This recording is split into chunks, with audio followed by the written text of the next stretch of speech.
Clever Communities in Action is my nonprofit organization that focuses on promoting literacy and self-esteem in at-risk youth. We are currently working on our second annual Black History Month Youth Book Drive.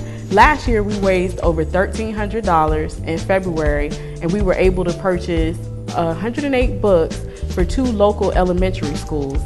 Each school got 54 books, and these books are books that are written specifically for African American youth. I decided to hold the Black History Month Youth Book Drive because last year, when I was at one of the local elementary schools, I attended an African American read-in there. And in the library, I noticed that they didn't have a lot of books that were written specifically for Black youth, which made me decide to go on Facebook, Twitter, the internet, and let other people know about this school and the fact that I wanted to raise money so that the libraries could have books that are written specifically for Black youth. The teachers, the principals, the administrators, they were excited as well. They understood the value of having these books in their library and the value that this would be for their students. There were a lot of great books here that we saw today that the kids were ready to take home with them now. And just to spark that interest and that love of reading when they see characters that look like themselves. And I think this would be an excellent way to get parents involved also. They can look at the titles. They'll be able to come in and check out titles to take home so that they can share these stories with their kids. People always come to us saying, what do you need, what do you need? And most times people say, well, we'll just donate some money, or we'll donate A or B. But when you come in and bring in books that relate to our children, it's something special. Our kids are really into reading.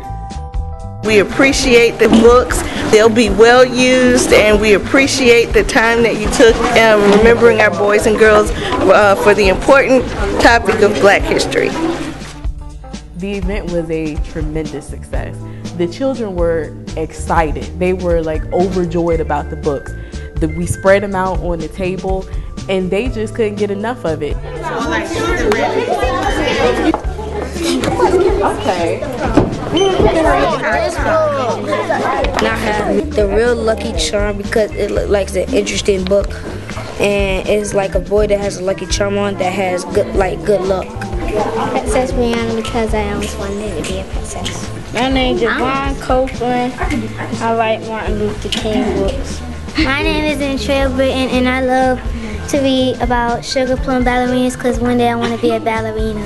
And I like Whoopi Goldberg books because she's funny and she makes her books more realistic and they can relate to other people's lives. The schools are going to put the books in their libraries, so they have to go through a process before the children can check them out. But they wanted the books right then. Can I take this now? Can I have this one? And we had to let them know that they'll have to wait like a week or two. But it was a wonderful thing. You would have thought that we had a table full of iPads or iPods out there, but they wanted the books and they wanted to read. Okay. I'd like to give a big thank you to everyone who helped make this event a success. Again, this year we raised a little over $2,000 and each school was able to get almost 100 books. Without everyone giving donations, there's no way that this would have been able to happen. It was another successful village event, and I'd like to thank everyone who donated online and everyone locally who gave money. We're already looking forward to doing next year's event, and we plan on doing it even bigger and better. We want to touch more children at more schools, and again, a big thank you to everyone.